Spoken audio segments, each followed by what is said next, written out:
जीवन में हर इंसान कभी ना कभी दुख, संघर्ष और उलझनों से गुजरता है। जब मन टूटने लगता है और रास्ते अंधेरे दिखाई देने लगते हैं, तब श्री कृष्ण के वचन हमें फिर से जीने की दिशा देते हैं। श्री कृष्ण कहते हैं कि जीवन में जो भी घटित होता है उसके पीछे कोई ना कोई कारण अवश्य होता है। कोई भी घटना व्यर्थ नहीं जाती।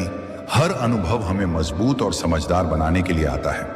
मनुष्य अक्सर बीते हुए कल के दुखों में उलझा रहता है और आने वाले कल की चिंता में अपना आज खराब कर देता है। श्री कृष्ण का संदेश है, जो बीत गया उसे स्वीकार करो और जो आने वाला है उस पर भरोसा रखो। वर्तमान में जीना ही सच्चा जीवन है। जो व्यक्ति आज में संतुष्ट रहना सीख लेता है वही वास्तव में सुखी होता है। श्री कृष्ण यह भी समझाते हैं कि कर्म से बड़ा कुछ नहीं, फल की चिंता किए बिना अपना कर्म करना ही सच्ची भक्ति है। जब हम केवल परिणाम के पीछे भागते हैं तब भय और तनाव हमारे जीवन में प्रवेश कर जाते हैं, लेकिन जब हम ईमानदारी से अपना कर्तव्य निभाते हैं तब ईश्वर स्वयं हमारे लिए रास्ते बना देते हैं। जीवन में अपमान, असफलता और धोखा मिलना भी एक शिक्षा है। श्री कृष्ण कहते हैं कि जो तुम्हें तोड़ने आता है वही तुम्हें पहचान भी कराता है। कठिन समय में धैर्य रखना और अपने मूल्यों से समझौता न करना ही सच्चा बल है। समय सदा एक जैसा नहीं रहता।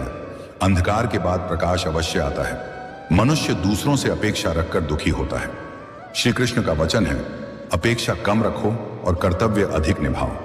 जब तुम बिना स्वार्थ के देने लगते हो तब जीवन में शांति अपने आप उतरने लगती है।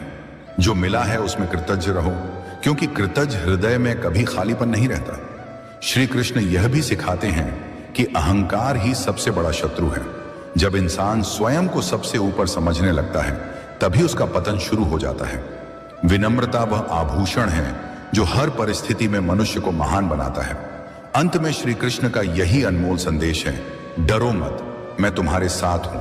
जब मन टूटे तब मुझे याद करना, जब रास्ता न दिखे तब मुझ पर विश्वास रखना। जो मुझे समर्पित होकर चलता है उसका कोई भी बाल भी बांका नहीं कर सकता। जय